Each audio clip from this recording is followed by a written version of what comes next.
Hi everybody! So we're jumping into our portrait unit, which is actually one of my favorites. Had we been in the classroom, I would have given you all mirrors and we would have gone through this together, and it's always so much fun for me as a teacher to watch because you all come to this grand realization that the features in your face line up in really specific ways, and it's always really fun. But you get to do this at home by yourself. Have fun with it. It's really surprising the first time you learn about these things, so just enjoy yourself and don't take yourself too seriously. So we're going to start. If you're following along with the PowerPoint, it starts by talking about face shapes. So with face shapes, you're looking at how your hairline connects to your jawline. So looking at mine, I have a pretty ovular, kind of a square jaw, mixture of the two, but yours could be completely different, and that's what makes us all unique. So that's kind of what it means by face shape. It's just a general place to get started. Then we're talking about head structure and just kind of understanding that, so your brain's up here, right? So this is the cranium. This is going to be the really circular part of the head when you start drawing a portrait, and then you go on and you add whatever shape the jawline is going to be. So generally when I start drawing a portrait, I'll start with a circular drawing on my paper and then add just some gestural lines to get sort of the shape of the jaw down, and then I'll start to divide everything into sections, which is what we're going to talk about next. Alright, so this is always what's really fun. So first we're going to talk about the face proportions. We're going to move horizontally first. So when we're talking about face proportions, we're talking about the top of our head to our chin. This is the space we're working with. So first, when you're drawing, so top of our head to our chin, you're going to divide that in half, and that becomes your eye line. So your eyes sit directly in the middle between top of your head and your chin. Okay? Most beginners don't believe that. Most of the time when we start drawing a picture, we end up putting our eyes way up here in our forehead, and then we just don't have a forehead because, I don't know, that's how we seem to think of ourselves. So in half, that's going to leave space for our forehead and our hairline. Next, so with this bottom half section that we're talking about, we're going to divide that in half again, which is going to become the bottom of our nose here. So here to here, nice mustache, I should have put that there. So in half, in quarters, is where the bottom of our nose is going to line up. Divide that in half again, so this area here, and in half again is going to line up with the bottom of my lips. That's where that's going to line up. If you prefer, you can also divide this area into thirds, and that'll give you this the breaking point between your lips. Totally personal preference, that one, but it works either way. Talk about ears. So one last horizontal thing to keep in mind, we're going to talk about ears. So fun fact, your ears and your nose never stop growing. Like everything else stops growing at some point in your life. 16, 17, 18, you stop like physically growing taller. But your ears and your nose grow your entire life. So just a fun fact. But when you're talking about the shape of your ear, or the length, it lines up with the edge of your brow. So my brow bone ends about here.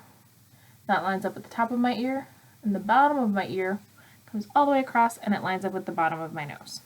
And that's generally the truth for everyone. I say generally, maybe a few exceptions by a centimeter or whatever. But for the most part, those are the general proportions going horizontally. We're going to talk about vertical proportions and how things line up. So first, we're going to talk about the inner section of the eye. So this is called your tear duct. That's where all the tears are made. It's that little pink thing on the inside corner of your eye. If you take a straight line and go straight down, it lines up with the edges of your nose. So I have a ruler here just to make it a little bit easier. So the inside corner of my eye, you can see lines up with the edge of my nose, and it does that on both sides. Then we talk about the corner of my eye, the outside corner, and it lines up with my jaw and my neck. So that does that on both sides, obviously when I'm straightforward. All right, and then the center of your eye, so the iris and pupil, lines up, I'm going to not poke myself in the eye for this, lines up with the edge of your mouth. So, center of my eye, edge of my mouth. So that should all line up with your features. And that's the vertical relationships that you need to know. So now we're just going to move on real quick talking about the different features. Real basic stuff. It's all in that PowerPoint to go back to and really mull over, but I'll give you some pointers here. So eyes are always the most fun to draw and paint and whatever, but they're easily the most complex. When I start, I usually start with the pupil because it's the darkest spot. But the most important thing you need to remember is that lashes come last. When I say lashes come last, I really mean lashes, eyebrows, hair. Always, always, always last. Because if you think about it, your skin is underneath the hair itself. So if you don't render and shade everything you need to first, and then you're like shading around the eyelashes and you get like a weird halo. You don't want that. So do lashes last. Another thing to keep in mind is the eyelid. So you can see it when I look up, it kind of disappears, the line, the crease, but then when I look down, you can see this crease here that forms. That's really important to remember, because if you skip that part in the drawing, you'll know something's wrong, but it can be kind of hard to put your finger on it. Just keep that in mind, that eyelid is really important. Let's see.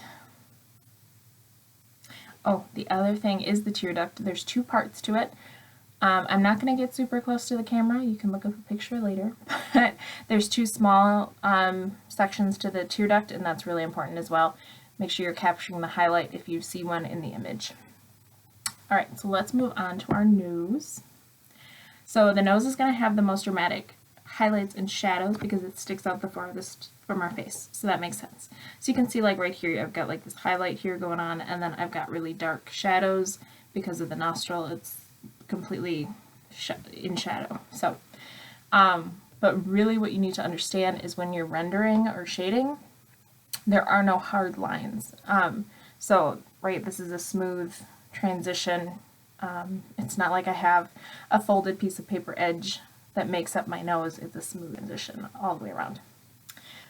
Let's talk about lips, shall we? So, when talking about lips, some basic things to keep in mind. The top one is usually thinner.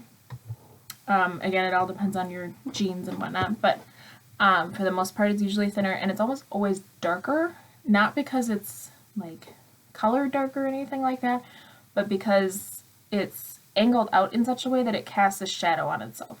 So that's why that one's generally darker, just something to keep in mind.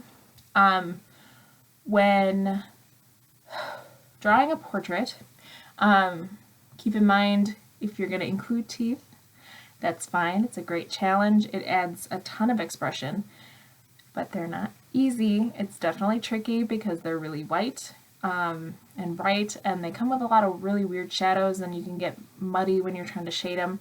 So I'm not going to tell you not to. Beware, it's definitely a challenge. Talking about ears, we did a little bit. Just remember the size. But really keep in mind that you can see them from almost any angle. There's not one angle that I can look at myself and not see at least one ear. So, even with your hair down, I want you to put in the ear anyway. Whether you shade it or not is up to you, but at least draw it in so you can see how that lays. And when you have your hair down, your ears affect the way that your hair lays. So, put the ears in anyway. Don't try to cheat your way out of that. So when drawing hair, even though like mine's pulled back right now, it's not flat against my head. It lifts up just slightly. So the way I would handle this in a drawing is I would have obviously like my head shape, but then when I went to do my hair, I would extend that line out just a little bit to see, okay, my hair's growing up from here and it comes up and there's some bumps and whatever. So no matter what your hair looks like, it always extends just a little bit off of your scalp, unless you're bald. It's different. But those are some things to keep in mind. What's really tricky about hair is there's a lot of highlights and shadows. It takes a lot of time and a lot of patience. And don't cop out on the hair. Don't just rush through it, because you could work really, really hard on the entire face and portrait and then completely lose the whole thing just because you took the easy way out on your hair. So take your time. It'll be good. You don't have to draw each individual strand, but try to get the major sections of lights, darks, and mediums. So lastly is your neck and shoulders and jawline. These are just some general things to keep in mind. Number one is the neck. I want you to notice that your neck starts like right behind your ear. So if you feel your neck, it lines up with your jawline, and then it comes straight down. There might be just a little bit of a curve depending on your neck shape and everything, but it's a lot thicker than you think it needs to be. I mean, your head is about 10 pounds. Your neck has a lot to hold up all of the time, so it needs to be a decent size. It can't just be this skinny little giraffe neck, because that's not realistic. It's not what we actually have. Jawline obviously differs for everybody, but just keeping that in mind. Some people are going to have more angular jaws, some people are going to be a lot rounder. Just depends on the person. The most important thing that a lot of people forget is our shoulders. Again, like the neck, we tend to make them incredibly tiny and thin, but you've got a lot to hold up. Like, you need to get stuff done. So general rule of thumb is that you're 3 heads wide. So I could take the size of my head and put one on each shoulder, and you would be 3 heads wide. So 1, 2, 3. Just general rule. Hopefully this helps to get you started, and can't wait to see what you come up with. You guys have got this.